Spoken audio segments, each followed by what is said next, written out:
Good evening, everyone.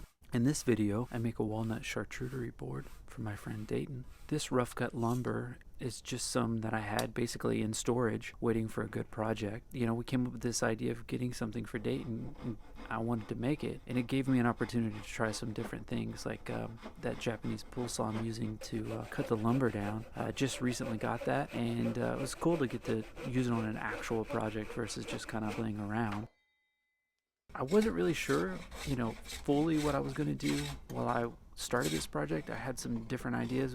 Originally, I was just going to kind of do very much a sort of a cutting board style charcuterie board. And then, as I started to work with the lumber, I started to kind of change my mind once I noticed how pretty it was. Once I kind of jointed the two faces, started working on that, that's when the kind of the mystery of the beauty of this board started to kind of unfold, and I could see what I was working with. The bulk of my work was really just hand plane to get the board where I wanted it to be and to have the finish and the fit that I wanted. But you'll see, I originally just rough planed it with a smaller hand plane, and then I brought in my big jointing plane. Both of those I restored previously, which was really cool to be using tools that I've restored on projects. With a glue up, it's always a little risky.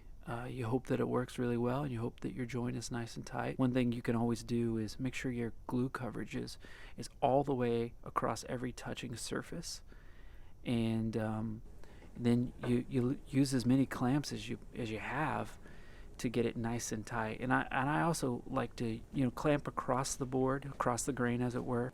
And then I also like to put this old level as a flattening kind of clamping caul, if you will, to keep the top of the board nice and flat. Now, this board had some cupping and things I had to plane out. For the most part, just trying to get it flat in the glue up process was where I started.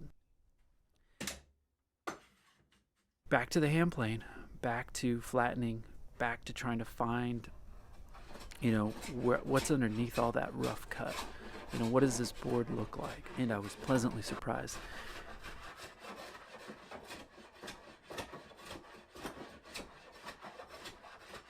So here you see just an overhead shot of that joint as I'm planing around it. Initially, got to use the smaller hand plane to get the surface down so where I can start to actually flatten it.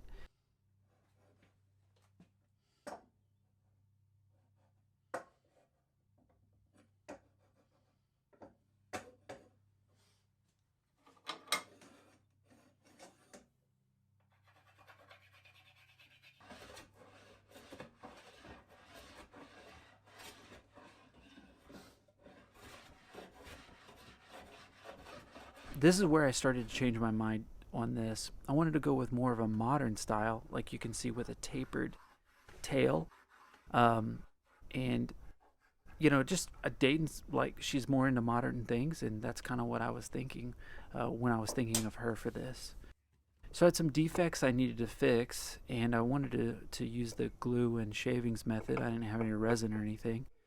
I learned that the finer the shavings, more like dust is what you want to use, the easier it is to get it to match the top of your board, especially after you've sanded it and planed it a little bit.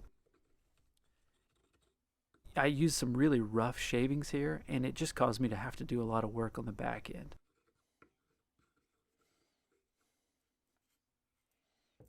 Here's another one that I had fixed initially, just trying to take it down with a chisel, and then back to the hand plane, and then to this little sanding block to kind of blend it in. Now in this shot, you'll see the reveal of what I'm going to call a coffin style chamfer. The idea is that you've got a 45-degree chamfer on the bottom and then on the top face, and then this sort of thin flat strip all the way around it. And especially with the shape that I chose on this board, it definitely has a feel of a coffin, which, obviously I'm very into. And it just looks, I think, very beautiful. This walnut, man, look at that. And that's before finish. Speaking of finish, My lady suggested that I use coconut oil to finish the top of this. I've never tried that before, and I'm very glad that I did. It sort of puts this, I guess maybe you'd call it a satin finish to it. It's obviously good for food and looks beautiful, and I had never tried it before, and I'm very glad, as you can see here in this sort of beauty shot, how nice that coconut oil is. Very proud of this project. It was great to do for a friend of mine, somebody awesome like Dayton.